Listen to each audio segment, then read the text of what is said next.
아, 안녕하십니까.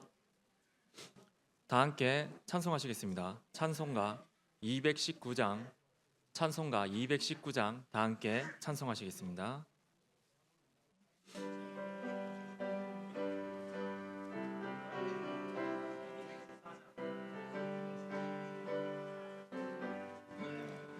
주의 음성을 내가 들으니 사랑하는 말일세.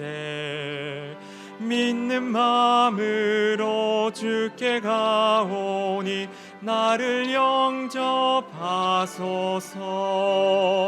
내가 매일 십자가 앞에 더 가까이 가오니 그새 주의 흘린 보배 피로써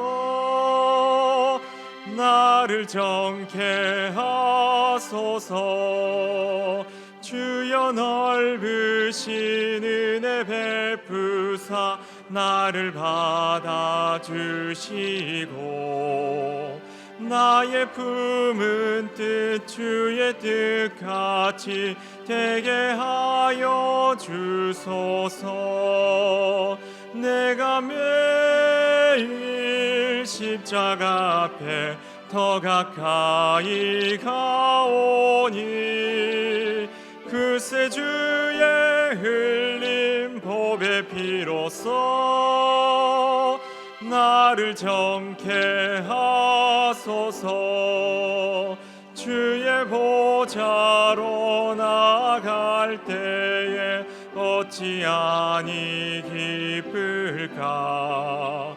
주의 얼굴을 항상 배우니 더욱 친근합니다.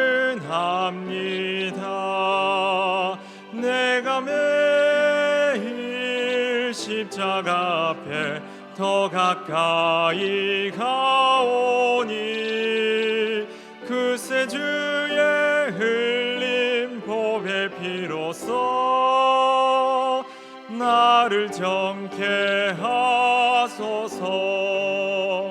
우리 구주의 넓은 사랑을 증량할 자 없으며 주가 주시는 참된 기쁨도 헤아릴 수 없도다. 내가 매일 십자가 앞에 더 가까이 가오니 그새 주의 흘린 보배 피로써 나를 정케 하소서.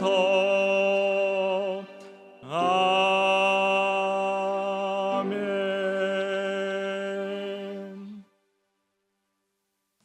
다음 찬송 460장입니다. 찬송가 460장.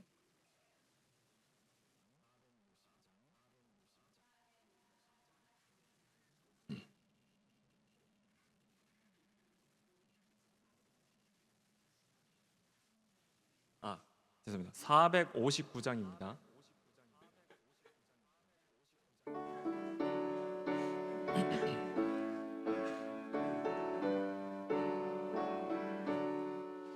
지금까지 지내온 것 주의 크신 은혜라. 한이 없는 주의 사랑 어찌 이루 말하랴. 자나깨나 주의 손이 항상 살펴주시고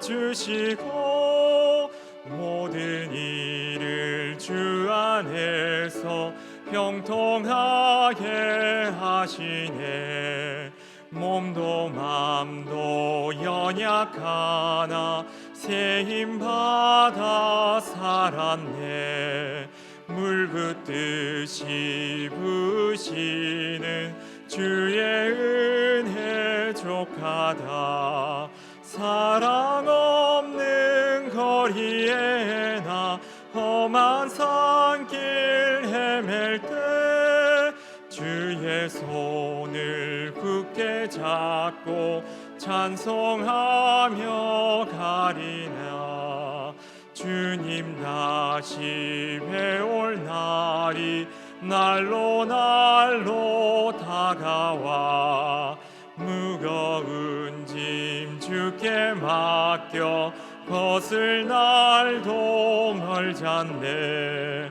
나를 위해 예비하신 고향집에 돌아가 아버지의 품 안에서 영원토록 살리라.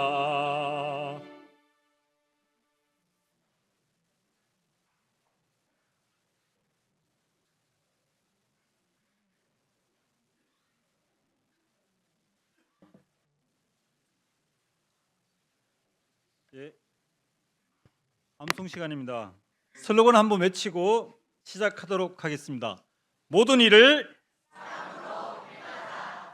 함께 암송하시겠습니다. 지난주 암송 갈라디아서 2장 16절 말씀 앞을 보고 두 번 연속 함께 암송해 보시겠습니다. 사람이 어렵게 되는 것은 율법의 행위에서 난 것이 아니요 오직 예수 그리스도를 말미암아 함으로 우리도 그리스도 예수를 믿나니 이는 우리가 율법의 행위에서 아니고 그리스도를 믿음으로써 다함을 얻으려 함이라. 율법의 행위로서는 어렵다 함을 얻을 육체가 없느니라. 갈라디아서 2장 16절 말씀. 사람이 어렵게 되는 것은 율법의 행위에서 난 것이 아니요 오직 예수 그리스도를 믿음으로 말미암는 줄 아는 거로 우리도 그리스도 예수를 믿나니 이는 우리가 율법의 행위에서 아니고 그리스도를 믿음으로 어렵다 함을 얻으려 함이라. 율법의 행위로서는 어렵다 함을 얻을 육체가 없느니라. 갈라디아서 2장 16절 말씀. 이번 주 암송은 갈라디아서 4장 9절로 11절 말씀입니다. 앞을 보고 두 번 연속 함께 암송해 보시겠습니다. 이제는 너희가 하나님을 알 뿐더러 하나님의 아신 바 되었거늘 어찌하여 다시 약하고 천한 초등학문으로 돌아가서 다시 저희에게 종노릇하려 하느냐. 너희가 날과 달과 절기와 해를 삼가 지키니 내가 너희를 위하여 수고한 것이 헛될까 두려워하노라. 갈라디아서 4장 9절로 11절 말씀. 이제는 너희가 하나님을 알 뿐더러 하나님의 아신 바 되었으늘 어찌하여 다시 약하고 천한 초등학문으로 돌아가서 다시 저희에게 종노릇하려 하느냐. 너희가 날과 달과 절기와 해를 삼가 지키니 내가 너희를 위하여 수고한 것이 헛될까 두려워하노라. 갈라디아서 4장 9절로 11절 말씀. 다음 주 암송입니다. 갈라디아서 3장 19절 말씀 소식지를 한번 보시고 읽어보도록 하겠습니다. 그런즉 율법은 무엇이냐? 범법함을 인하여 더한 것이라. 천사들로 말미암아 중보의 손을 빌어 베푸신 것인데 약속하신 자손이 오시기까지 있을 것이라. 갈라디아서 3장 19절 말씀. 말씀에 앞서 핸드폰 전원 확인 부탁드립니다. 진동을 하시거나 꺼주시면 감사하겠습니다. 오늘 말씀은 대한예수교 침례회 서울중앙교회에서 봉사하고 계시는 최정훈 전도사님 하나님 말씀 대언해 주시겠습니다. 말씀에 앞서 찬양대 찬송 있겠습니다.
함께 기도하고 시작하겠습니다.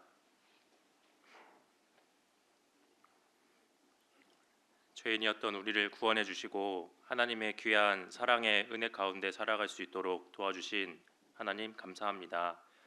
오늘 하루도 허락해 주셔서 함께 모여 말씀을 나누고 교제를 하게 되었습니다. 오늘 우리에게 주신 귀한 시간을 감사함과 또 충성된 마음으로 또 사모하는 마음을 가지고 동참할 수 있도록 도와주시고 이 시간 가운데 나누는 말씀이 우리 마음에 심기어져서 하나님을 바라보며 살아가고 우리에게 주신 소원을 가지고 행할 수 있도록 도와주시기 부탁드립니다. 이 자리에 아직 함께 나아오지 못한 분들, 병 중에 있던지 각자의 사정 중에 있던지 속히 그것을 회복시켜 주셔서 함께 할 수 있게 도와주시고 마음의 교제를 사모하고 하나님 말씀을 사모하는 마음으로 이 자리에 나아올 수 있도록 인도해 주시기 부탁드립니다. 또 계획되어 있는 교회 많은 일정과 집회 가운데서 함께 하셔서 많은 사람들이 구원 얻고 함께 교제하며 살아갈 수 있도록 도와주시기 부탁드립니다. 우리를 사랑하시는 예수님 이름으로 기도드렸습니다. 아멘. 네, 인사드리겠습니다. 안녕하세요. 저는 서울중앙교회에서 교제하고 있는 최정훈 형제라고 합니다. 경주라는 지역은 제가 살면서 한 번 정도 와봤던 것 같습니다. 그래서 여행 삼아 한 번 왔었는데요. 그때는 이제 경주 교회가 어디 있는지 생각해보지 않고 왔어서 경주 교회당은 처음인데 이제 와 보니까 이제 건물도 이제 크고 아름답게 잘 가꾸어진 것 같습니다. 오늘 아침에도 교회당 구경을 시켜주셨는데요. 밖에서 봤을 때도 커 보였는데 안에 들어와 보니까 이제 구석구석 다 이제 공간을 잘 활용하셔서 또 허투루 낭비되는 것 없이 이제 이 교회가 이제 꾸려진 것 같다. 또 성도분들께서 같은 마음으로 또 이 교회를 귀하게 여기는 마음으로 동참하고 계신 것 같다라는 생각이 듭니다. 어제 청년회 형제 자매님들하고도 잠깐 교제를 나눴는데 간증해 주시는 걸 들어보니까 교회를 사모하는 마음, 또 하나님을 위해 살고자 하는 마음을 각자 품고 계신 것 같아서 이분들이 더 교회 안에서 쓰임 받고 이제 더 풍성한 교제를 나눌 수 있게 교회가 더 기도해 주시고 관심 가져 주시면 더 힘차고 튼튼한 교회가 되겠다라는 생각이 들었습니다. 이제 제가 경주에 설교 배정이 된 다음에 경주를 많이 안 와봤으니까 한번 어떤 지역일까라는 생각에 들어가 본 곳이 있습니다. 어디 들어가 봤냐면 경주 시청 홈페이지를 들어가 봤는데요. 들어가 보니까 이제 눈에 띄는 것은 경주라는 지역의 그 엠블럼 BI라고 하죠. BI 경주시청이 어떤 가치를 가지고 이제 이 지역을 운영하고 있나 한번 찾아봤습니다.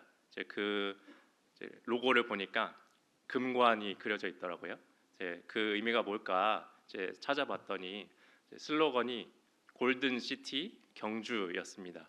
알고 계신 분들도 계실 거고 모르시는 분들도 계시겠지만 이번에 골든 시티 경주라는 그 딱 말을 보고 들었던 생각이 이런 생각이 들었습니다.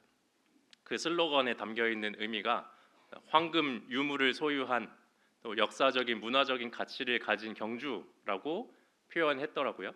그걸 보니 참 우리나라 중에서도 귀한 곳이구나라는 생각도 들었지만 한편으로는 사람들이 이 땅에 있는 그런 보물과 유물들, 역사적인 가치를 참 중요하게 여긴다.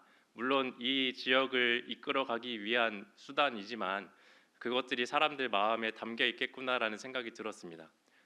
이 땅에 있는 보물들과 영광, 역사적인, 문화적인 사람과의 관계에서 이루어진 것들을 사람들이 참 중요하게 여기며 살아가는데 과연 그것도 중요하지만 진정으로 더 중요한 가치가 무엇인지 과연 알까라는 생각이 들었습니다. 골든 시티, 황금 유물을 참 좋아하고 이것을 오랫동안 지키며 이어가려고 노력하고 있는데 이 땅에 감추어진 보물들을 찾고 그것을 가지고 어떻게 하면 잘 활용하고 잘 살 수 있을까 고민하는데 그런 유물도 귀하게 여기는 사람들이 과연 더 중요한 것이 있다는 걸 알까? 무엇이 더 가치가 있는지 알고 살아갈까라는 의문이 들었습니다. 근데 참 감사하게도 이 경주에 그런 보물만 귀하게 여기는 사람만 사람들만 사는 것은 아니다라는 생각이 들었습니다. 보물을 귀하게 여기고 역사적인 가치를 귀하게 여기는 사람들도 물론 훌륭하지만 그것보다 더 귀하고 가치 있는 게 있다라는 사실을 아는 사람들이 있잖아요. 그게 누굴까요? 우리잖아요. 구원받은 그리스도인. 구원받은 그리스도인은 그것들도 물론 귀하지만 더 귀한 것이 있다라는 걸 알고 살아갑니다. 그래서 또 들어가 본 것이 경주교회 홈페이지였습니다. 경주교회 홈페이지 들어갔더니 제일 처음 보였던 게 뭐였냐면 다음 주 내일부터 있는 전도 집회 그 배너였는데요. 그 배너의 문구가 이렇게 딱 적혀 있었습니다. 당신을 기다리겠습니다. 당신을 기다리겠습니다라고 딱 적어져 있는 그 배너를 보고 아, 이분들은 정말 더 귀한 것이 무엇인지 알고 살아가는 분들이 모여 있는 곳이구나.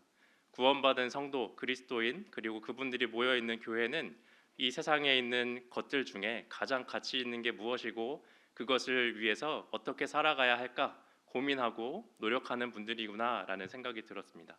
그래서 오늘은 우리가 무엇을 가장 가치 있고 중요하게 생각하고 있는지, 우리가 어떻게 그것을 중요하게 여기게 됐는지, 또 그것을 위해서 어떻게 살아가야 하는지 한번 생각해 보는 시간으로 한 시간 삼아 봤으면 좋겠습니다. 그래서 본문 말씀으로 마태복음 13장 44절입니다.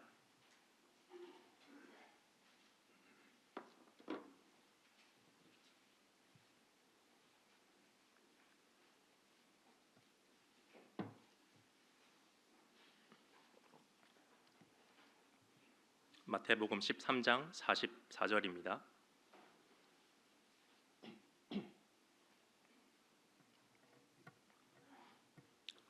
찾으셨으면 함께 읽어보겠습니다.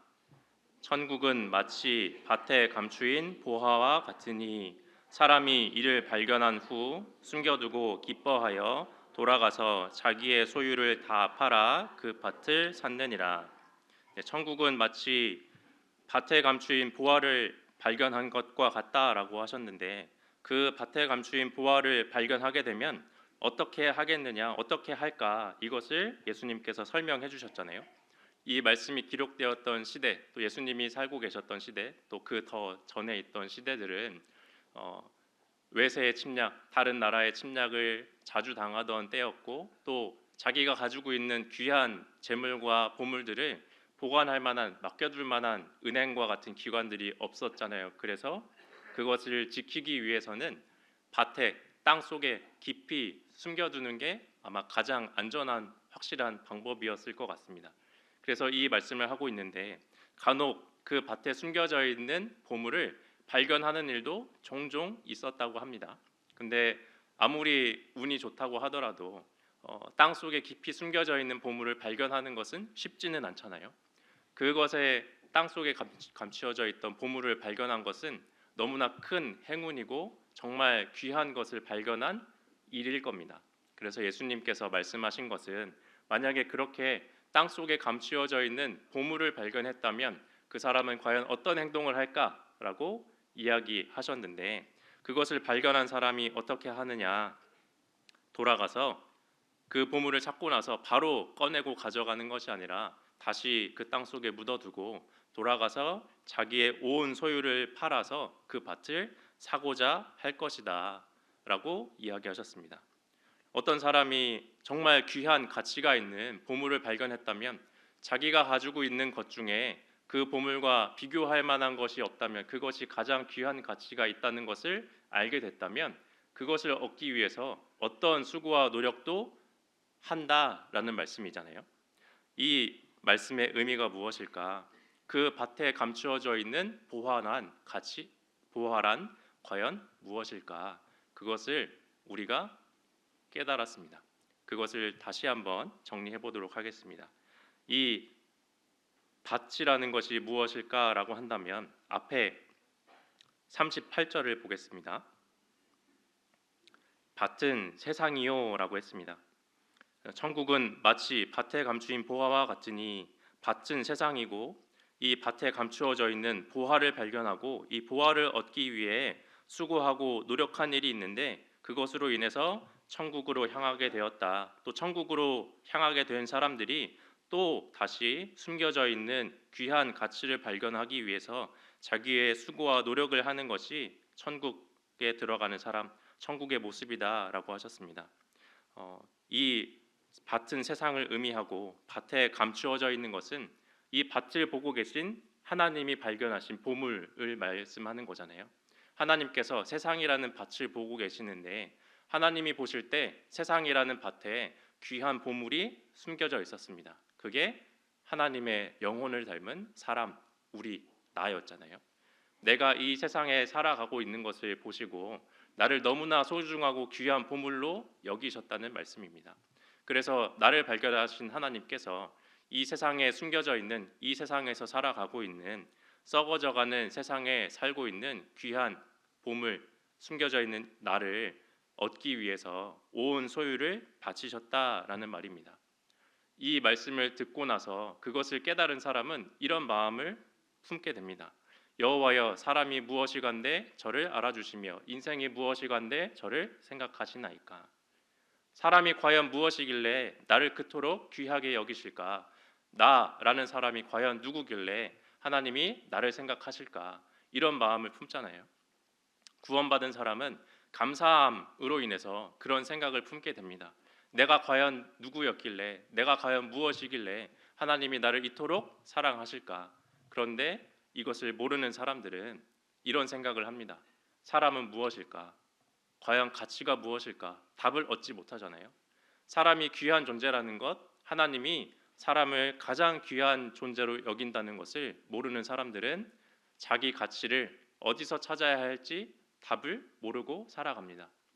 어디서 나의 가치를 증명해야 되는지, 내 가치는 과연 무엇인지 알지 못하기 때문에 스스로 그것을 찾기 위해 여기저기 방황하기도 하고 헛된 수고와 노력을 하면서 살아가잖아요.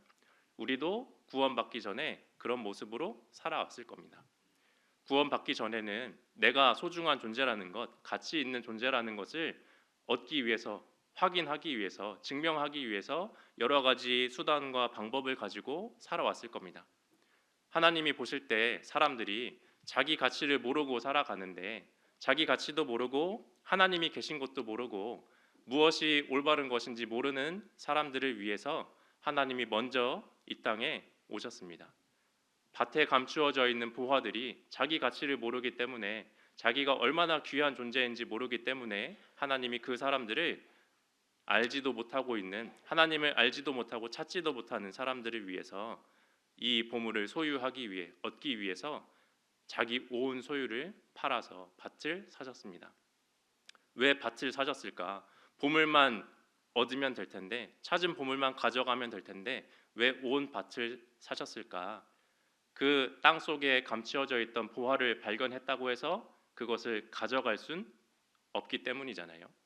숨겨져 있는 보물을 찾았다고 해서 그것을 자기 것으로 삼을 수는 없습니다. 그 이유는 그 밭에 감추어져 있는 보물은 그 밭의 주인의 소유이기 때문에 그렇죠. 만약에 발견한 것을 가지고 싶다면 그 보물이 숨겨져 있던 온 땅을 다 사야지 자기 소유로 삼을 수 있는 겁니다. 그래서 하나님께서 밭에 감추어져 있는 보화, 사람의 영혼, 나를 사기 위해서 자기 온 소유를 다 팔으셨습니다. 하나님께서 파신 자기의 온 소유가 무엇일까? 하나님이 나를 얻기 위해 지불하신 대가가 무엇일까? 하나님의 온 소유는 예수 그리스도, 예수님이잖아요. 예수님을 보내주셔서 나를 얻기 위해 이 땅에 사람의 몸으로 오신 분이 예수님이었습니다. 그래서 예수님께서 이 땅에 오실 때는 분명한 목적, 목표를 가지고 오신 겁니다. 내가 꼭 이루어야 한다라는 목표가 있고 내가 이것을 꼭 이루고 싶다라는 소망이 있었던 겁니다. 내가 이 땅에 내려와서 행해야 될 것이 있는데 그것이 과연 무엇일까? 예수님이 이 땅에 오셔서 내가 이루어야 하는 것이 있다라는 사실을 분명히 아셨는데 그것이 무엇일까? 요한복음 6장을 찾아보겠습니다.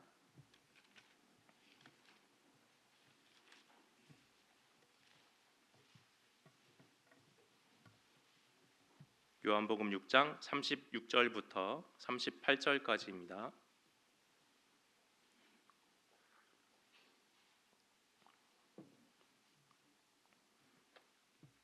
제가 읽어보겠습니다. 그러나 내가 너희더러 이르기를 너희는 나를 보고도 믿지 아니하는도다 하였느니라. 아버지께서 내게 주시는 자는 다 내게로 올 것이요 내게 오는 자는 내가 결코 내어 쫓지 아니하리라. 내가 하늘로서 내려온 것은 내 뜻을 행하려 함이 아니요. 39절은 함께 읽겠습니다. 나를 보내신 이의 뜻을 행하려 함이니라. 나를 보내신 이의 뜻은 내게 주신 자 중에 내가 하나도 잃어버리지 아니하고 마지막 날에 다시 살리는 이것이니라. 예수님께서 이 땅에 오셔서 하고자 하시는 것이 있었습니다. 뜻이 있었습니다. 예수님이 가진 뜻이 무엇일까? 예수님이 가진 뜻은 아버지의 뜻을 행하는 것, 자신을 보낸 하나님의 뜻을 이루는 것이 예수님이 가진 뜻, 예수님이 가진 소원이었습니다. 예수님께서 이 땅에 오셔서 내가 하나님의 일을 하러 왔다. 그것을 내가 꼭 이루어야겠다. 이것을 내가 완성하고 싶다. 목표와 소원을 가지고 살아가셨습니다. 그것을 한마디로 표현하자면 꿈이라고 할 수 있을 겁니다. 예수님께서 이 땅에 오실 때는 꿈을 품고 오셨다는 겁니다. 꿈을 꾸며 살아가셨다는 겁니다. 예수님이 가진 꿈은 이 땅에 감추어져 있는 보화, 사람의 영혼을 구하는 것, 하나님께서 맡기신 온 세상 사람들을 얻는 것, 그게 예수님이 가지신 꿈이었습니다. 꿈이라고 한다면 우리도 각자가 가진 꿈들이 있으셨을 거잖아요. 우리가 구원받기 전에 이 땅에 살아오면서 각자가 가지고 계셨던 꿈이 있을 겁니다. 그것들이 무엇일까 한번 돌아보면 내가 가진 재능과 특기를 살려서 더 윤택하고 풍요로운 삶을 살고 또는 사람들에게 칭찬받고 누군가에게 선한 영향력을 끼치고 유명해지고 명예를 얻거나 귀한 보물들을 재물들을 많이 쌓아보고 싶다. 잘 먹고 잘 살고 싶다. 이런 꿈을 가졌잖아요. 학생들도 마찬가지로 공부 잘하고 싶고 좋은 대학 가고 싶고 좋은 대학교 가면 더 좋은 직장에 들어가고 싶고 좋은 직장에 들어가서 돈을 많이 벌고 유명한 사람이 되고 싶다. 누군가 나를 봤을 때 아, 저 사람 참 좋은 사람이구나. 본받을 사람이구나. 아, 대단한 사람이다. 누군가 사람들 앞에서 높임받고 싶고 칭찬받고 싶은 그런 꿈을 가지고 있잖아요. 우리가 가진 꿈들은 그런 모습이었습니다.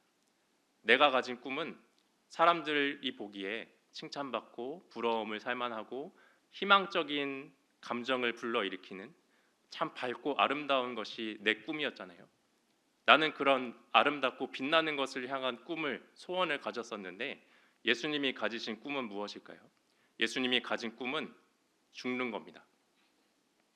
예수님이 가진 꿈은 이 땅에 와서 사람의 몸으로 태어나 살아가시면서 어린 시절부터 십자가에 돌아가시기까지 항상 가지셨던 꿈은 죽는 겁니다. 난 죽어야 한다.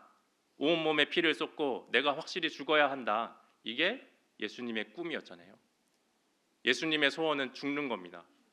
우리의 소원은 잘 되는 것이고 유명해지고 많이 벌고 많이 먹고 좋은 것 입고 쓰고 살아가는 건데 좀 더 편안해지는 건데 아프지 않고 잘 사는 건데 예수님은 고통받고 수고하고 죽는 것을 꿈으로 삼으셨잖아요. 예수님이 오신 꿈은 그런 꿈이었습니다.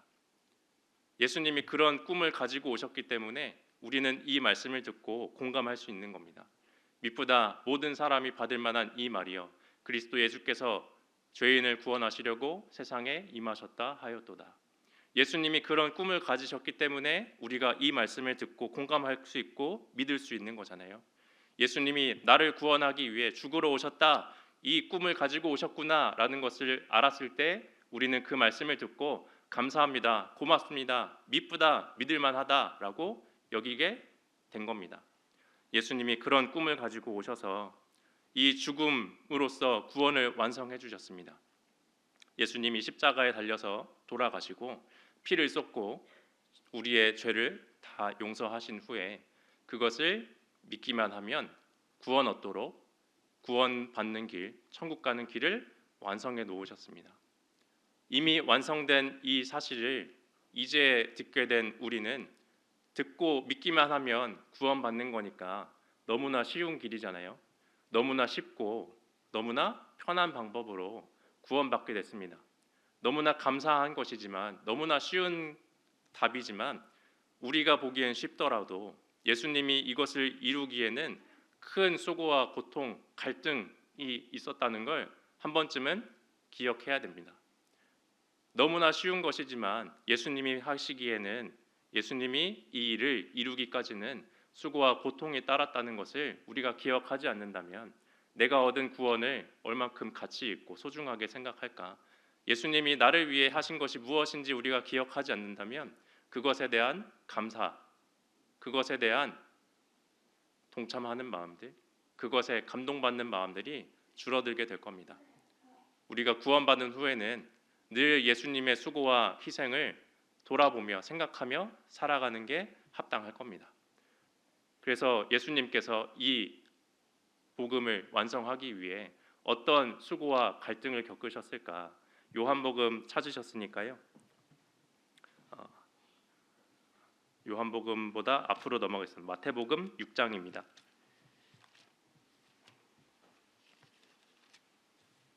마태복음 26장입니다.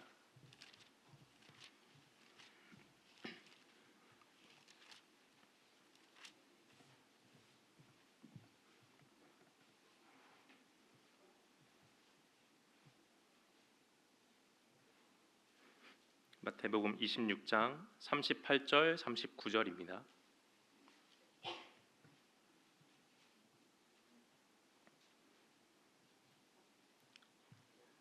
이에 말씀하시되 내 마음이 심히 고민하여 죽게 되었으니 너희는 여기 머물러 나와 함께 깨어 있으라 하시고 조금 나아가사 얼굴을 땅에 대시고 엎드려 기도하여 가라사대 내 아버지여 만일 할만하시거든 이 잔을 내게서 지나가게 하옵소서. 그러나 나의 원대로 마옵시고 아버지의 원대로 하옵소서 하시고. 42절도 한번 보겠습니다. 다시 두 번째 나아가 기도하여 가라사대 내 아버지여 만일 내가 마시지 않고는 이 잔이 내게서 지나갈 수 없거든 아버지의 원대로 되기를 원하나이다 하시고. 예수님이 이 땅에 오신 것은 꿈을 가지고 오셨다고 했잖아요. 나를 위해 죽겠다, 죄인을 구원하겠다라는 꿈을 가지고 이 땅에 오셨습니다. 하나님의 뜻을, 하나님의 계획을 이루고자 하는 하나님의 마음을 가지고 이 땅에 오셨는데, 한편으로는 육신을 가진 사람의 몸으로 오신 예수님이었기 때문에 나와 똑같은 고통과 고민과 외로움을 느끼는 사람의 몸으로 오신 분이었기 때문에 하나님의 마음과 사람의 육신으로 인해서 올라오는 감정들이, 갈등이 부딪혔을 겁니다. 그래서 고민하며 죽게 되었다라고 하셨잖아요. 내가 하나님의 이 뜻을 이루어야 하는데 육신은, 몸은 이것을 거부하는 것을 예수님이 느끼셨잖아요. 예수님은 하나님 자신이지만 완벽한 사람의 몸을 입고 오셨기 때문에 이 갈등을 겪으셨습니다.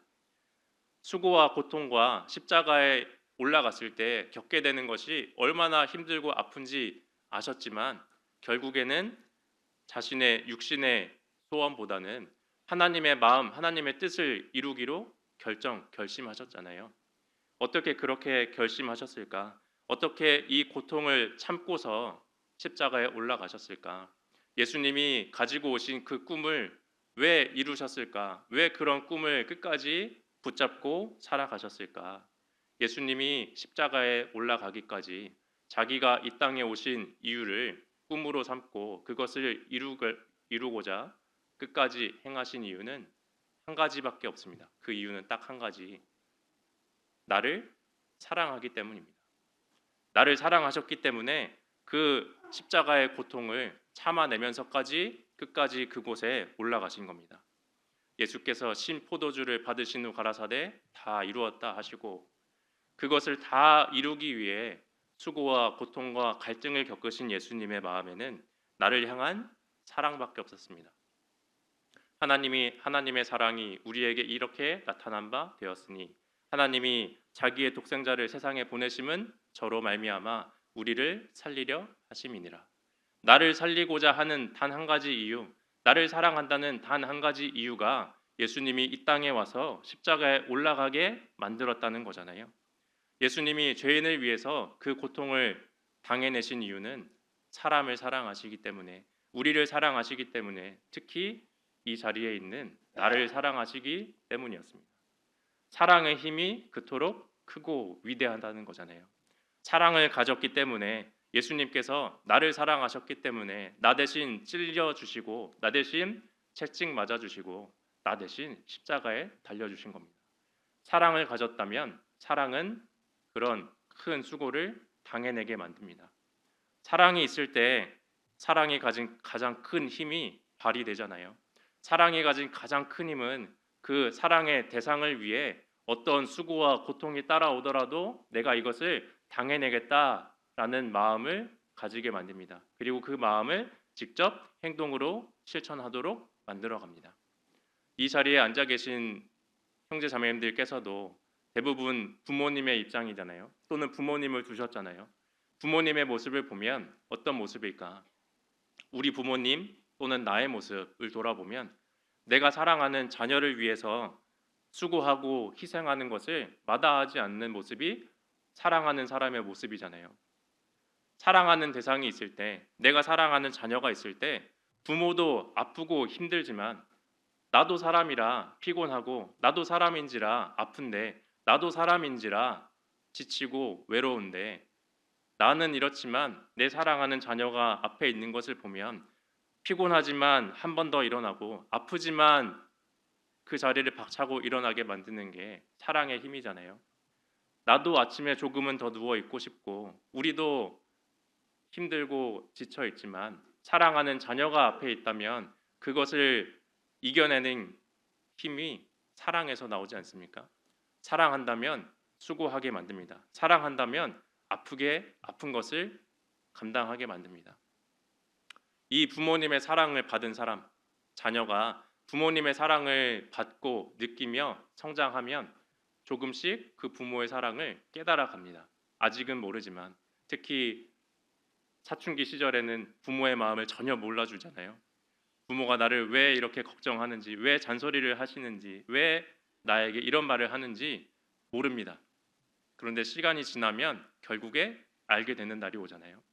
내 옆에 있는 자녀가 이미 장성했다면 내 사랑을 조금씩 알아가고 있다는 거 아닙니까? 아직 어리다면 배우고 가고 있다는 거잖아요. 내 자녀가 또는 내가 부모의 사랑을 깨달아 자라간다면 부모의 마음을 그만큼 알아가게 된다는 거잖아요. 부모의 사랑을 조금씩 알아가면 그 부모의 사랑으로 인해서 나도 부모님을 사랑하게 됩니다. 부모님이 나에게 주신 사랑이 큰 만큼 자녀도 부모님을 많이 사랑하게 되어 있습니다. 부모님이 나를 사랑했기 때문에 이런 일을 하셨구나라는 걸 깨달으면 깨달을수록 나도 부모님을 사랑하게 되고, 부모님이 나를 사랑하기 때문에 감당하신 수고가 무엇인지 알게 되면 나도 부모님을 사랑하기 때문에 나 또한 이 수고를 하겠다라는 마음이 올라오게 됩니다. 간단하게 정리하면 사랑을 받은 사람은 사랑을 주신 분의 마음을 알아갈수록 그분을 닮아간다는 겁니다. 부모가 나에게 보여주신 사랑을 나도 똑같이 행동하고 나도 똑같은 마음을 품기 원하는 게 사랑을 가진 사람의 마음이잖아요. 부모님이 나에게 주신 사랑을 알 때도 그런 마음을 가지고 그렇게 살아가는데, 만약에 예수님이 나에게 주신 사랑을 알았다면 우린 어떤 마음을 품어야 할까? 예수님의 사랑을 알게 된 사람은 예수님이 나에게 주신 사랑의 깊이를 알면 알수록 자신도 예수님을 사랑하게 되고, 내가 예수님을 사랑하는 만큼 예수님을 위해서 살고자 하는 마음이 커져가기 마련이지 않습니까? 내가 예수님을 많이 사랑할수록, 내가 예수님의 사랑을 많이 알수록 예수님을 위해서 무언가 하겠다. 예수님이 가지신 그 마음을 나도 품어보고 싶다. 예수님이 나를 사랑하기 때문에 이런 일을 하셨는데 그 사랑이 얼마나 크길래 그렇게 하셨을까? 나도 그 사랑을 조금 닮아보고 싶다. 예수님이 가진 마음을 나도 가져보고 싶고, 예수님이 가진 꿈을 나도 가져보고 싶다. 이게 구원받은 성도의 마음입니다. 그리스도의 꿈을 그리스도인이 가지게 된다는 겁니다. 그리스도의 꿈은 죄인을 구원하는 것, 밭에 감추어진 보화를 위해 자기 온 소유를 팔아 사는 것이 그리스도의 꿈이었잖아요. 하나님의 뜻을 이루는 것, 나 살리는 것이 그리스도의 꿈이었습니다.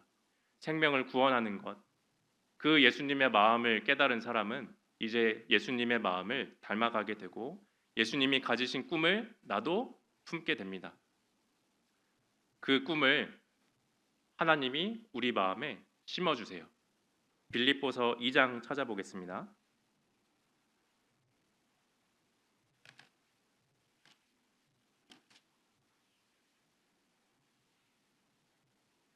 빌립보서 2장 13절입니다.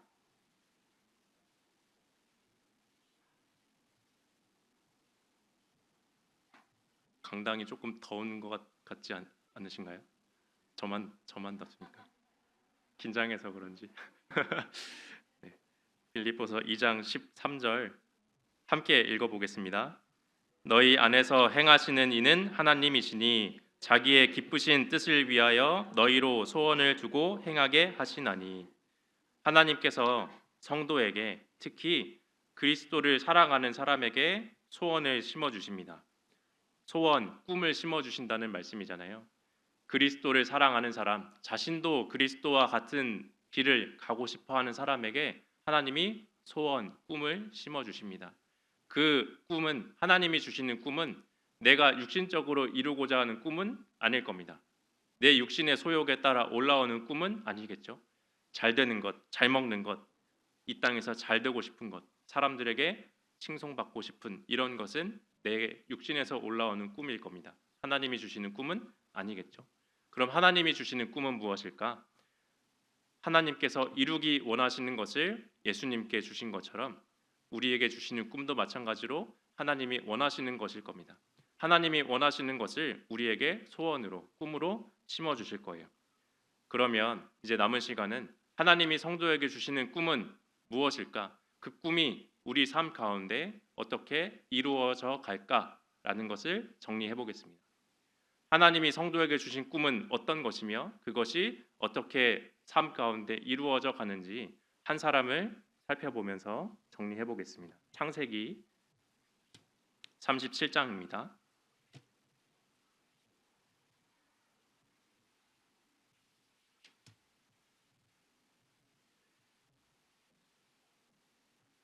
창세기 37장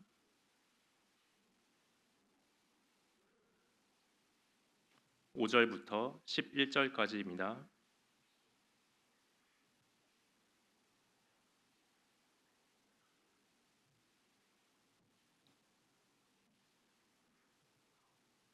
요셉이 꿈을 꾸고 자기 형들에게 고하매 그들이 그를 더욱 미워하였더라. 요셉이 그들에게 이르되 청컨대 나의 꿈을 들으시오. 우리가 밭에서 곡식을 묵더니 내 단은 일어서고 당신들의 단은 내 단을 둘러서서 절하더이다. 그 형들이 그에게 이르되 내가 참으로 우리의 왕이 되겠느냐 참으로 우리를 다스리게 되겠느냐 하고 그 꿈과 그 말을 인하여 그를 더욱 미워하더니 요셉이 다시 꿈을 꾸고 그 형들에게 고하여 이르되 내가 또 꿈을 꾼즉 해와 달과 열한 별이 내게 절하더이다 하니라. 그가 그 꿈으로 부형에게 고하매 아비가 그를 꾸짖고 그에게 이르되 너의 꾼 꿈이 무엇이냐 나와 내 모아 내 형제들이 참으로 가서 땅에 엎드려 내게 절하겠느냐. 그 형들은 시기하되 그 아비는 그 말을 마음에 두었더라. 방금 읽은 말씀의 주인공은 요셉입니다. 요셉이라는 사람은 별명이 하나 있었죠. 꿈꾸는 사람입니다. 꿈꾸는 자가 온다 했잖아요.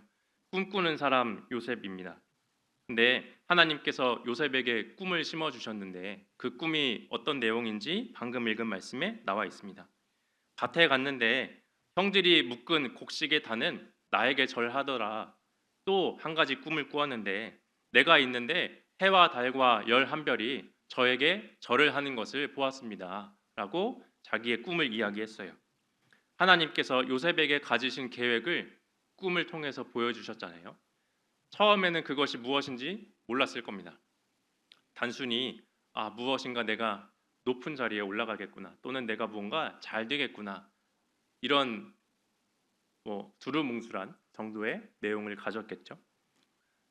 예수님께서 하나님께서 요셉에게 주신 꿈은 무엇일까? 마지막에 정리해 보겠지만 생명을 살리는 거였잖아요. 이것을 요셉이 처음에는 몰랐지만 하나님이 나에게 주신 꿈을 가지고 살아갈 때 하나님이 우리에게 주신 꿈이 무엇인가 있다라는 것을 우리가 알고 살아간다면 점차 그 꿈에 가까워지도록 인도해 주십니다.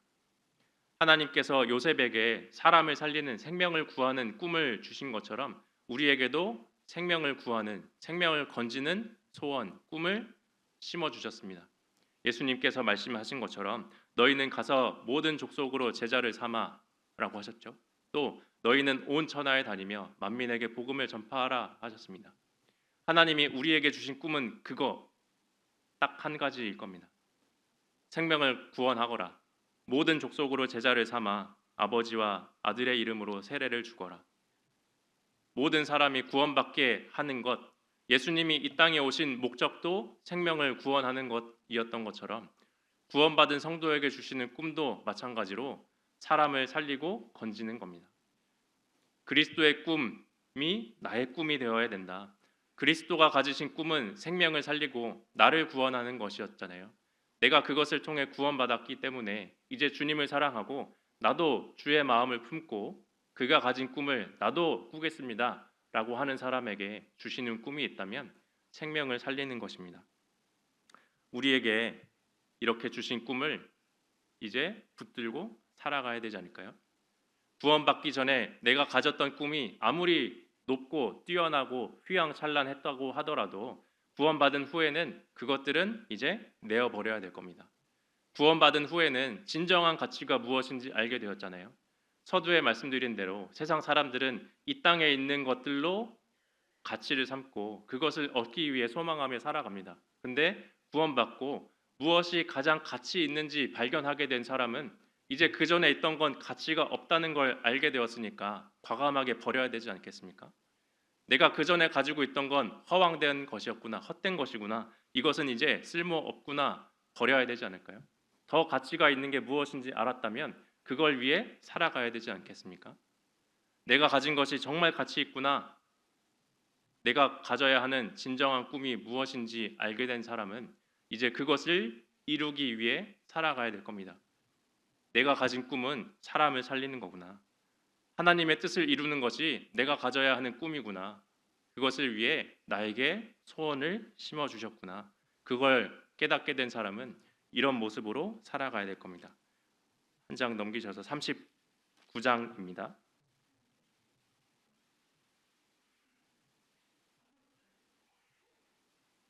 39장 1절부터 3절까지입니다. 요셉이 이끌려 애굽에 내려가매 바로의 신하 시위대장 애굽 사람 보디발이 그를 그리로 데려간 이스마엘 사람의 손에서 그를 산이라. 여호와께서 요셉과 함께 하심으로 그가 형통한 자가 되어 그 주인 애굽 사람의 집에 있으니 3절은 같이 읽겠습니다. 그 주인이 여호와께서 그와 함께 하심을 보며 또 여호와께서 그의 범사에 형통케 하심을 보았더라. 하나님이 주신 소원을 품은 사람이 살아가야 하는 모습이 있다면 하나님이 나와 함께 하신다라는 것을 드러내는 모습으로 살아가야 될 겁니다. 하나님이 나와 함께 하심을 나타내는 삶을 살 때 내게 주신 소원을 이룰 수 있습니다. 그 이유가 무엇일까? 내가 하나님과 함께하는 사람이라는 것, 하나님이 나와 함께 하신다는 것이 나타나야지만 다른 사람들이 저것이 더 귀한 것이구나, 진정한 가치가 숨겨져 있었는데 난 몰랐구나, 이걸 알 수 있잖아요. 전능자가 계시구나, 영원한 것을 주는 분이 계시구나, 우리를 통치하시는 분이 계시구나, 이것을 깨닫게 하려면 우리가 삶으로 인해서 내 생활 속에서 하나님을 드러내야만 합니다. 요셉이 그랬던 것처럼 요셉이 비록 애굽에 팔려 종으로 살아갔지만 자신의 삶을 통해서 성실하고 거룩한 삶을 통해 입증해냈잖아요. 하나님이 나와 함께 하신다. 하나님이 요셉과 함께 하실 때 그 집에 형통함이 내려왔습니다. 4절, 5절도 제가 한번 읽어보겠습니다. 요셉이 그 주인에게 은혜를 입어 섬김에 그가 요셉으로 가정 총무를 삼고 자기 소유를 다 그 손에 임하니 그가 요셉에게 자기 집과 그 모든 소유물을 주관하게 한 때부터 여호와께서 요셉을 위하여 그 애굽 사람의 집에 복을 내리심으로 여호와의 복이 그의 집과 밭에 있는 모든 소유에 미친지라. 하나님과 함께 하신다는 것을 나타낼 때 사람이 보기에 이 사람은 하나님의 사람이다. 이 사람과 함께하는 하나님은 진정 살아계시구나라는 것을 깨닫게 됩니다. 그리고 그것을 우리가 나타낼 때 구원받은 성도로 인해서 주변에 있는 사람까지 복을 받게 해주십니다.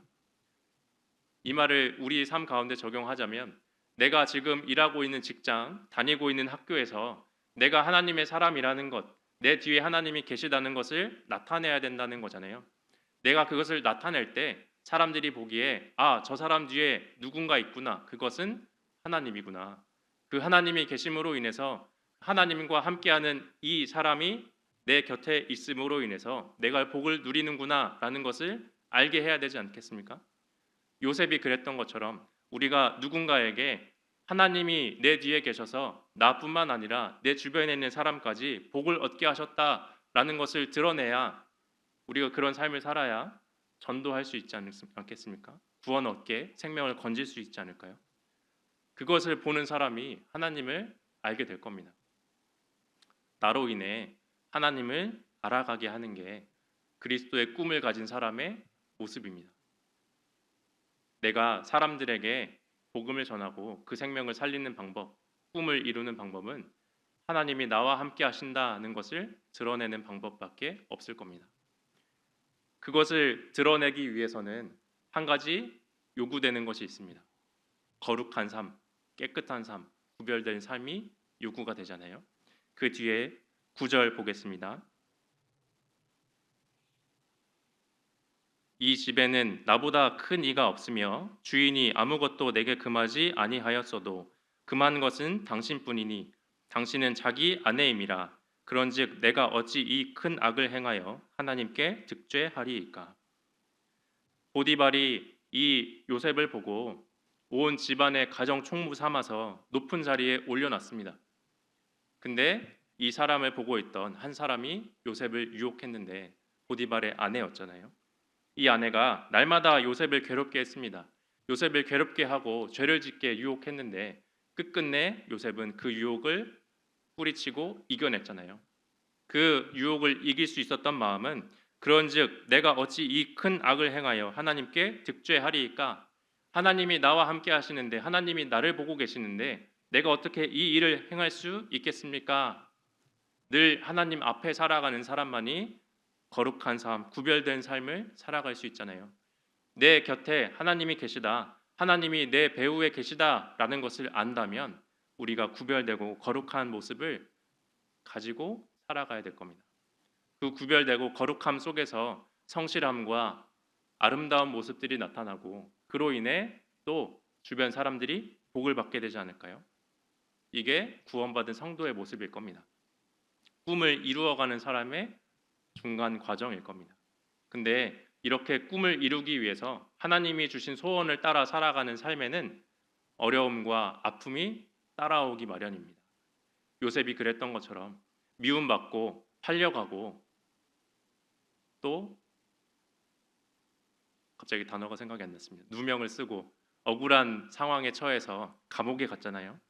하나님을 따라가는 사람에게는 이런 어려움이 생기게 됩니다.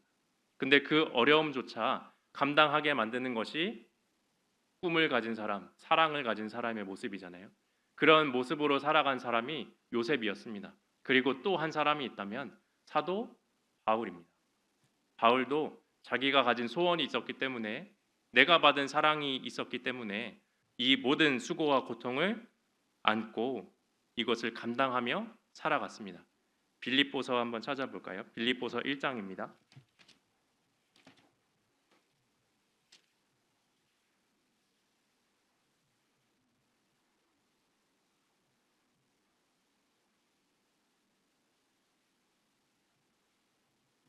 빌립보서 1장 20절, 21절입니다.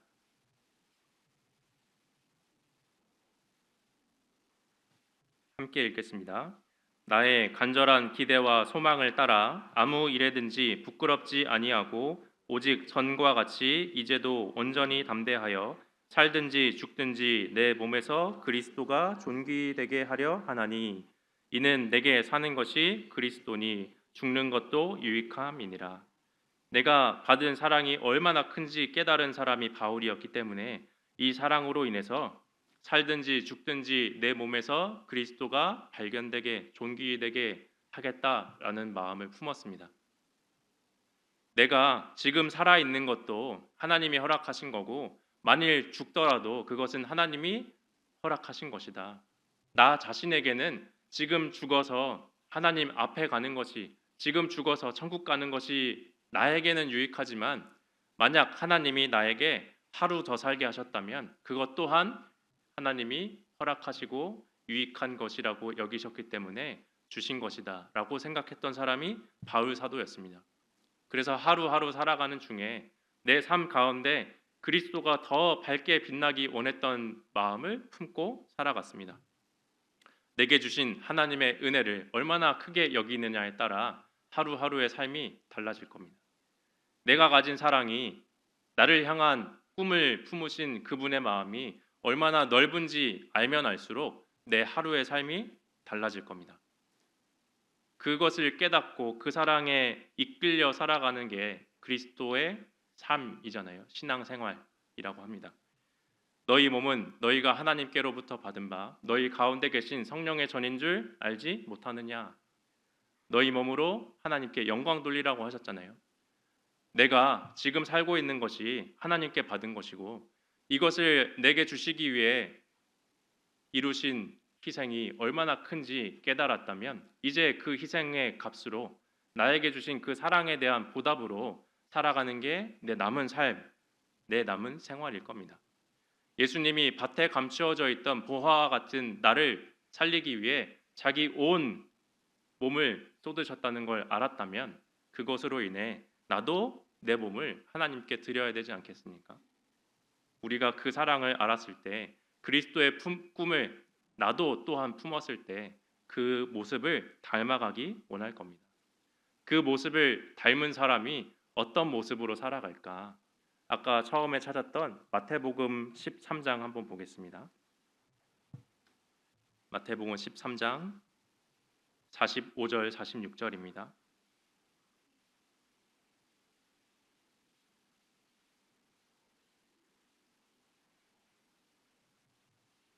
마태복음 13장 45절 46절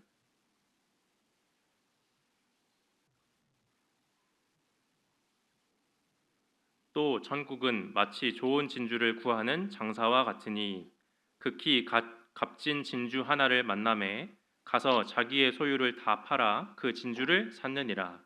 구원받은 사람이 자신을 향한 뜻을 깨달은 사람이 하는 행동은 그와 마찬가지로 값진 진주, 정말 귀중한 가치가 있는 곳을 향해 돌아다니고 그것을 얻기 위해 자기 온 소유를 파는 것이 그리스도의 꿈을 가진 사람, 그리스도인의 꿈을 가진 사람의 모습입니다. 우리가 이것을 행하며 살아갈 때 어려움이 따라오는데 그 어려움이 따라오는 이유가 무엇일까? 그 어려움이 있음에도 예수님께서 이 길을 걸으라고 하신 이유가 무엇일까? 예수님이 우리에게 말씀하신 것은 나를 따라오라고 하셨잖아요. 구원받은 사람에게, 구원받은 성도에게, 그리스도의 사랑을 받은 사람에게 이 길을 따라와라 하셨습니다. 너희에게 본을 끼쳐 그 자취를 따라오게 하려 하셨느니라.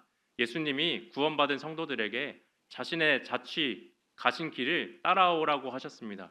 왜 따라오라고 하셨을까?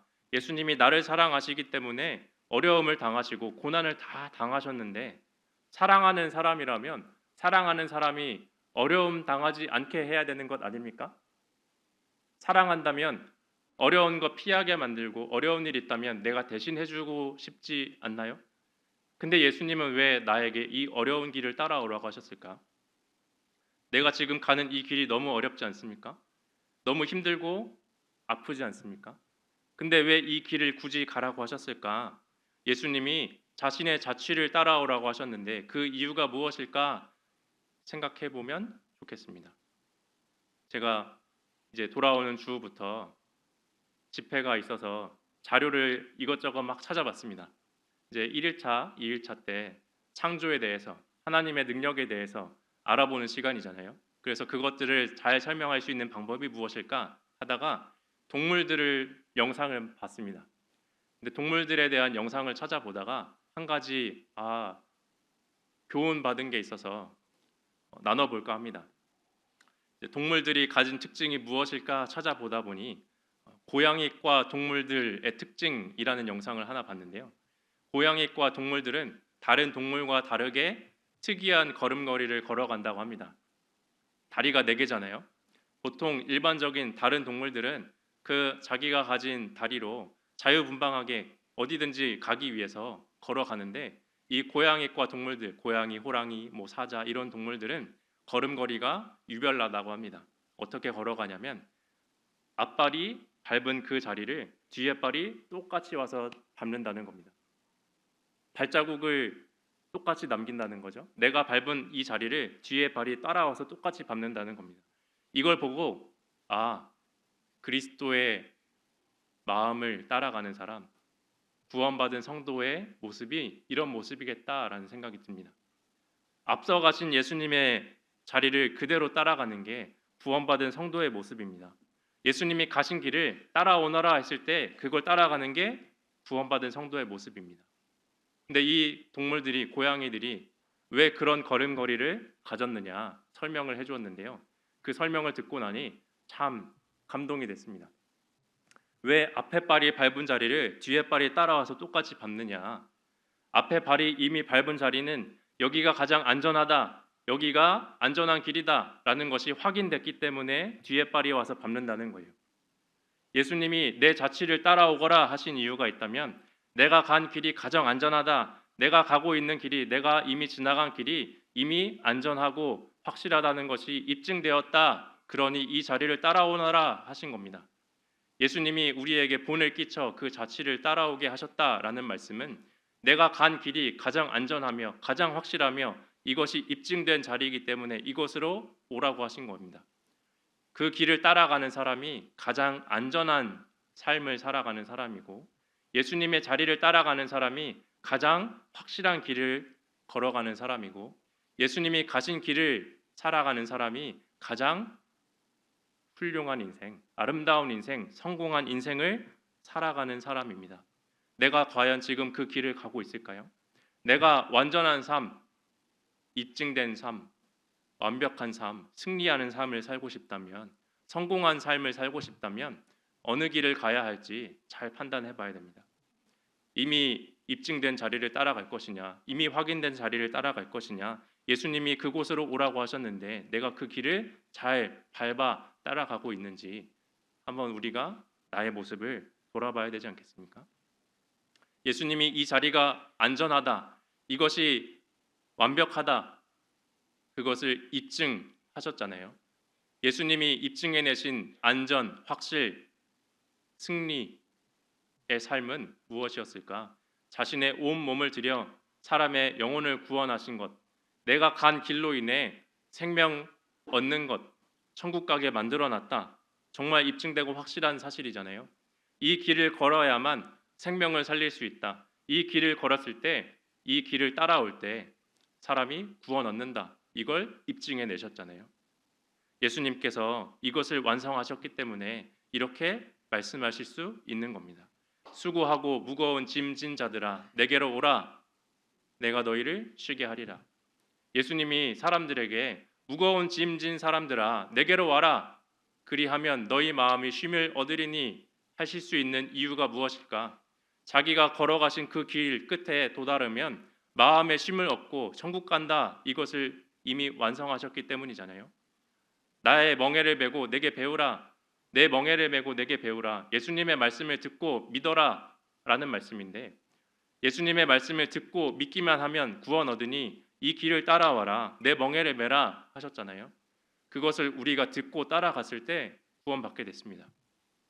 예수님이 이미 이루어 놓으신 자리를 우리가 따라갔을 때 구원 얻었잖아요. 그리고 구원받은 후에도 예수님을 따라 살아가는데 그 따라가는 자리로 인해서 하나님이 구원을 완성하신 후에 올라가신 영광의 자리에 우리도 똑같이 올라가게 될 겁니다. 이 길을 따라가면, 길이라는 것은 뭔가 방향이 있고 목적지가 있다는 거잖아요. 내가 이 길을 따라가면 어디론가 향하는 방향이 있는데, 내가 지금 가는 길의 방향은 어디일까? 영원한 천국이고 예수님 계신 자리잖아요. 이 길을 따라가는데 그 목적지에 과연 무엇이 있을까? 구원을 완성하시고 하나님 보좌 우편에 앉아 계셔 영광의 주가 되신 예수님을 만나게 되잖아요. 내가 이 길을 따라가면 예수님을 만나고 그 영광을 맛보게 될 겁니다. 예수님이 이 자리를 따라오라 하신 것은 이것이 가장 안전하다, 이것이 가장 확실한 길이다, 성공하는 삶이다 라는 것을 알기 때문에 오라고 하신 거예요. 우리가 이걸 따라가야 되지 않을까요? 이 믿음을 가지고 살아간 사람들이 너무 많이 있습니다. 성경에 기록된 인물들이 이것을 알고 믿고 그 자리를 따라갔습니다. 예수님의 자취를 따라간 사람들, 예수님을 본받은 사람들이 많이 있잖아요. 그 중에 여러 사람이 있지만 조금 전에 이야기했던 사도 바울도 이 길이 가장 확실하구나라는 믿음이 있었기 때문에, 이 길 끝에 가면 예수님을 만난다라는 확신이 있었기 때문에 예수님의 자취를 따라가고 예수님의 모습을 본받았습니다. 내가 그리스도를 본받는 자 된 것 같이 너희는 나를 본받으라. 내가 그리스도를 본받으며 따라간 것처럼 이 자리를 그대로 따라오면 가장 앞에 계신 예수님을 닮아가게 되어 있고, 그 뒤에 따라가고 있는 성도들의 모습을 닮아가게 되어 있잖아요. 내가 지금 이 길을 걸어가고 있다면 나보다 앞서간 사람들의 모습을 닮아갑니다. 그리고 더 많이 나아가다 보면 가장 끝에 계신 예수님의 모습을 닮게 되어 있습니다. 그 자취를 따라오게 하신 예수님의 마음을 내가 알고 이걸 따라간다면 우리는 예수님을 닮은 사람들이 될 겁니다. 예수님을 닮아가는 사람들, 그 자취를 따라가는 사람들은 어떤 마음을 품고 살아갈까요? 그런즉 너희가 먹든지 마시든지 무엇을 하든지 하나님의 영광을 위하여 하라. 이 마음을 품고 살아가지 않겠습니까? 사도 바울도 그런 마음을 품고 살아갔습니다. 그래서 유대인이나 헬라인이나 교회의 성도들에게 유익을 주기 위해 살아갔습니다. 내가 사는 삶 중에 어떤 사람에게든지 하나님이 주시는 유익, 하나님이 주시는 영광을 나눠주기 위해서 자신의 삶을 바친 게 사도 바울의 삶이었습니다. 왜 그런 삶을 살았을까? 그리스도의 꿈을 품었으며 그리스도의 꿈을 이루기 위한 방법은 이미 그 꿈을 이루신 예수님의 자리를 따라가는 거기 때문에 예수님의 모습을 닮아간 거 아닙니까? 예수님도 자기가 가지신 꿈을 이루기 위해서 자기의 모든 가치를 내려놓고, 자기가 가지신 신분을 내려놓고, 자기가 얻은 자유를 내려놓고 자유를 포기하고 사람들의 유익을 위해 수고하고 희생하셨잖아요. 예수님이 이 길을 완성하셨는데 이 길을 걷고자 하는 사람은 예수님처럼 내가 가진 자유보다 사람들에게 줄 수 있는 유익이 있다면 잠깐 이 자유를 내려놓을 수 있는 게 주님을 닮아가는 사람의 모습입니다. 바울 사도가 그러한 희생을 했기 때문에 우리가 이런 복음을 받아들이게 됐잖아요. 내가 주님의 자리를 따라가고 있다면 이 자리를 가는 중에는 다른 사람들의 유익을 위한 삶이 있어야 되는데, 그러려면 내가 가진 것들보다는 사람들의 유익을 위해 살아가는 모습이 필요할 겁니다. 예수님께서 자기 자취를 따라오라고 하신 것은 이것이 가장 안전하고 확실한 길이기 때문입니다. 그리고 또 한 가지, 예수님이 나의 자취를 따라오라고 하신 이유가 있다면 이 길을 갈 때에만 예수님이 주시는 확실한 위로가 있기 때문일 겁니다. 이 길을 가는 사람에게만 주시는 가장 큰 위로가 있기 때문에 이 길을 걸으라고 하셨을 겁니다. 이 길을 가는 사람에게 하나님이 주시는 분명한 위로가 있습니다. 내 눈이 항상 여호와를 앙망하면 내 발을 그물에서 벗어나게 함이로다. 내가 항상 하나님을 바라보며 살아가는데 그 하나님은 나를 그물에서 건지시는 분입니다. 내가 어떠한 위험 중에 있더라도, 어떠한 어려움 중에 있더라도 하나님은 항상 나를 건져주시는 분입니다. 하나님은 모든 위로의 하나님이시다. 하나님이 주시는 위로는 너무나 광대하고 풍성하다. 이것을 우리가 느껴보면 좋지 않을까요? 하나님이 주시는 위로는 세상 사람들이 경험하지 못한 것일 겁니다. 세상 사람들도 이 땅을 살아가다 보면 많은 어려움이 따라오고 고통받으며 살아갑니다. 근데 그 사람들은 그 고통과 위로 속에서 잘못 말씀드렸죠. 고통과 어려움 속에서 위로를 얻지 못합니다. 어디서 위로받아야 할지, 이 어려움을 어떻게 극복해야 할지, 내가 무엇을 봐야 할지, 누구에게 기대해야 할지 모르잖아요. 근데 구원받은 사람은, 성도는 어려움이 있을 때 바라볼 곳이 있습니다. 그리고 내가 바라보는 곳에 계신 하나님께서 세상 사람들은 얻지 못하는 가장 큰 위로를 주십니다. 나에게 주시는 위로가 분명히 있다는 거잖아요. 내게 주시는 위로가 무엇일까? 나를 구원하신 하나님께서 나를 영원한 천국으로 들이신다는 것이 가장 큰 위로가 아닐까요? 성경 한 군데 또 찾아볼까요? 데살로니가 후서입니다. 데살로니가 후서 2장입니다. 성경을 여기저기 찾는 이유는 외우지 못해서 그런 겁니다. 네, 불편하시겠지만 도와주시면 감사하겠습니다. 데살로니가 후서 2장 16절 17절입니다.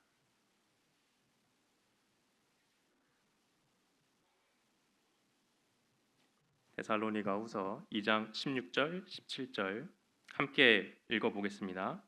우리 주 예수 그리스도와 우리를 사랑하시고 영원한 위로와 좋은 소망을 은혜로 주신 하나님 우리 아버지께서 너희 마음을 위로하시고 모든 선한 일과 말에 굳게 하시기를 원하노라.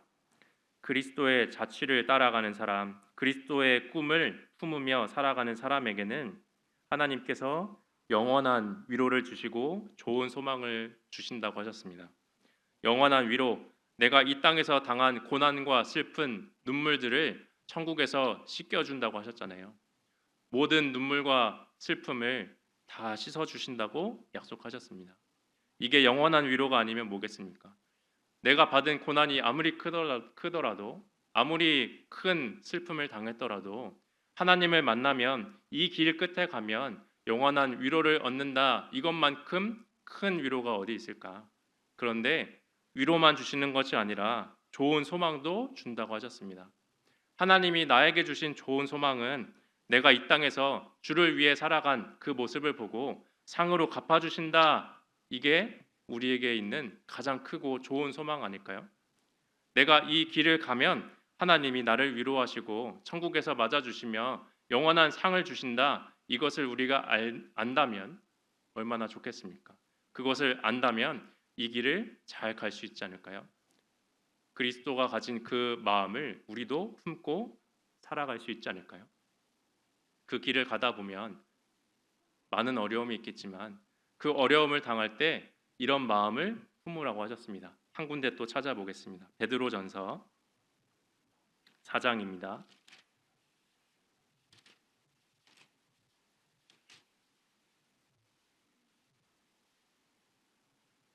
베드로전서 4장 13절부터 16절입니다.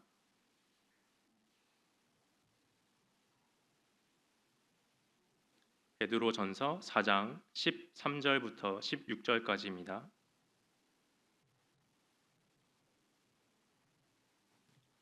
함께 읽어보겠습니다. 오직 너희가 그리스도의 고난에 참여하는 것으로 즐거워하라. 이는 그의 영광을 나타내실 때 너희로 즐거워하고 기뻐하게 하려 함이라. 너희가 그리스도의 이름으로 욕을 받으며 복 있는 자로다. 영광의 영 곧 하나님의 영이 너희 위에 계심이라.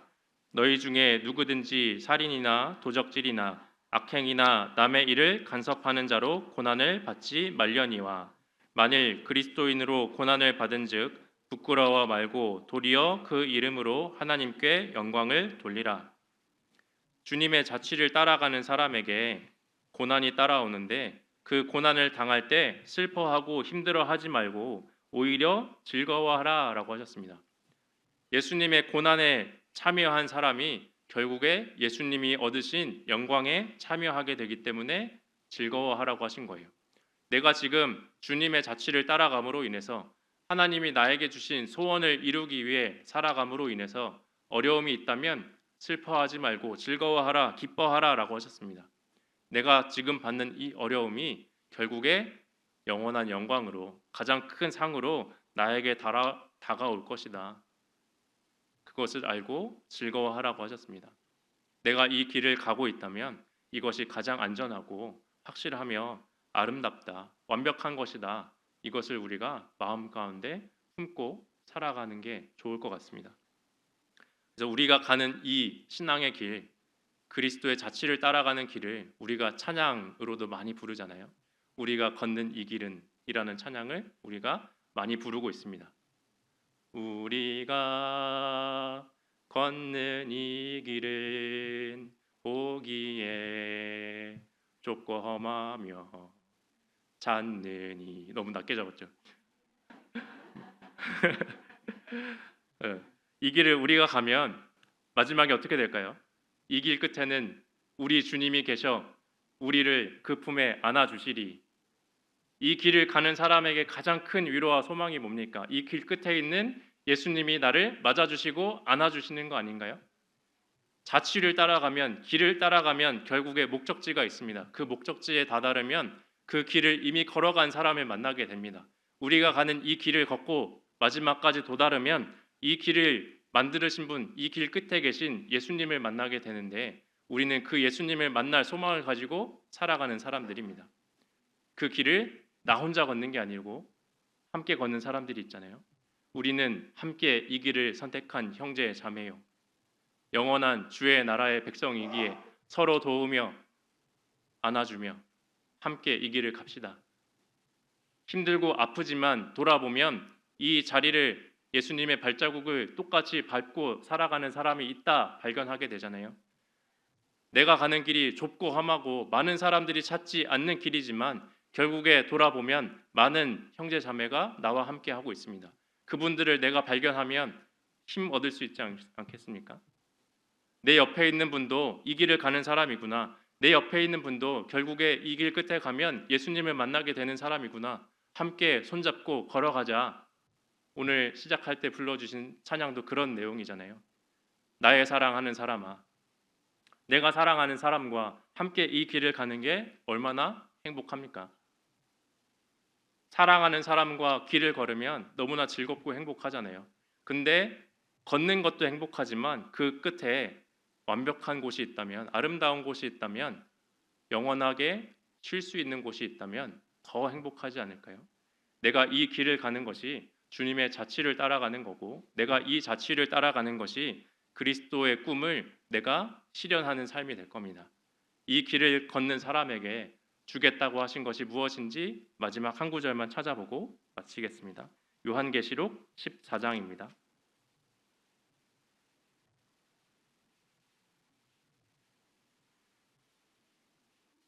요한계시록 14장 13절입니다.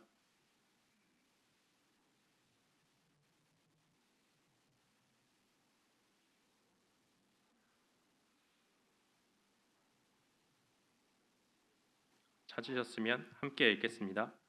또 내가 들으니 하늘에서 음성이 나서 가로되 기록하라 자금 이후로 주 안에서 죽는 자들은 복이 있도다 하시매 성령이 가라사대 그러하다 저희 수고를 그치고 쉬리니 이는 저희의 행한 일이 따름이라 하시더라. 이 길을 걷는 사람에게 결국 수고를 그치고 쉬게 해주신다. 그리고 저희의 행한 일이 따라와 상으로 갚아주시겠다 하셨잖아요. 우리가 하나님이 나에게 주신 이 소원을 잘 이룰 수 있도록 하나님이 나를 위해 소원을 품고 이 땅에 오셔서 자기 온 소유를 팔아 나를 사신 것처럼 나도 그 소원을 품고 있다면 내 온 삶을 주님께 바쳐서 내 주변에 이뤄진 영혼들 가장 가치 있는 것이 무엇인지 발견하고 그것을 얻어내야 할 겁니다.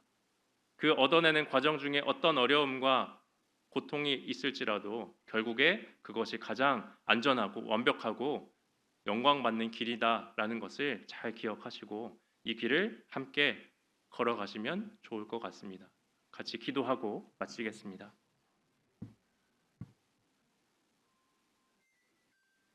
우리를 사랑하시는 하나님 감사합니다.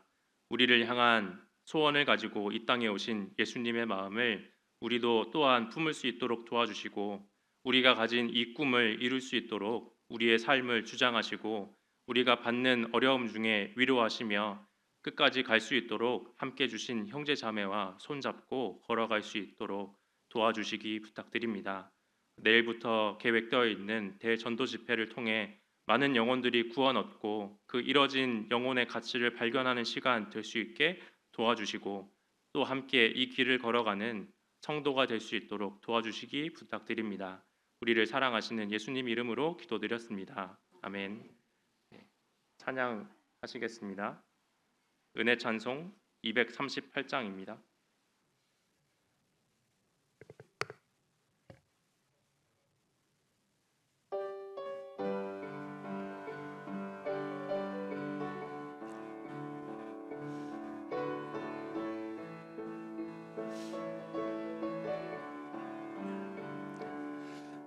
우리가 걷는 이 길은 보기에 조그마며 찾느니 매우 적어서 외롭지만 이 길 끝에는 우리 주님이 계셔 우리를 그 품에 안아주시리. 세상 사람들 우리들을 보며 어리석다고 조롱하지만 이 길을 가는 자마다 영원히 주와 살리라. 우리는 함께 이 길을 선택한 형제 자매요. 영원한 주의 나라의 백성이기에 서로 도우며 서로 손을 잡아주며 이 길을 함께 걸어갑시다. 세상 사람들 우리들을 보며 어리석다고 조롱하지만 이 길을 가는 자마다 영원히 주와 살리라. 이 길을 가는 자마다 영원히 주와 살리라. 홍사회장님 광고해 주시겠습니다.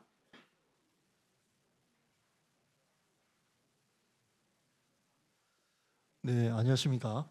교회 앞에 광고하기 전에 그 인사권 이수권이 있어서 잠깐 말씀드리겠습니다.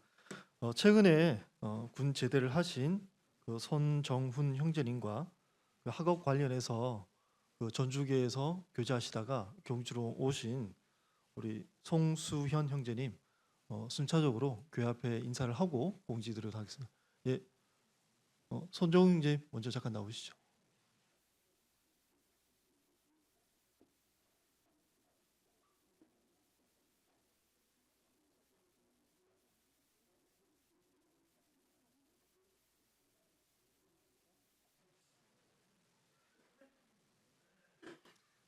한결 2025년 2월 7일부로 이제 전역을 명받은 손종훈 형제고요. 구원은 이제 2019년 7월 28일에 받았습니다. 그리고 이제 아마 대학교 다시 복학하기 전까지는 계속 경주에 있을 것 같고 경주에 계속 있으면서 이제 열심히 교회 생활하겠습니다. 이상입니다.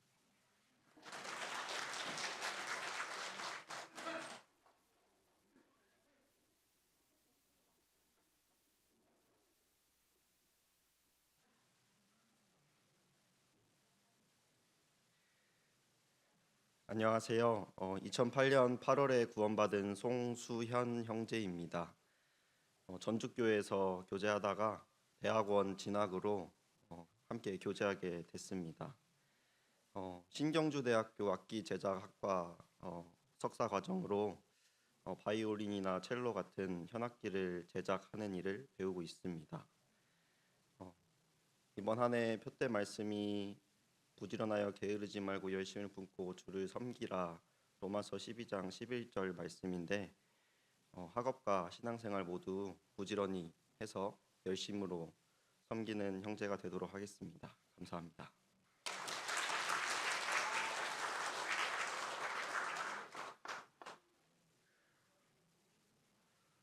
네, 갑자기 단결하시길래 깜짝 놀랐습니다. 하여튼 청년회 두 분 이게 새로 오셨.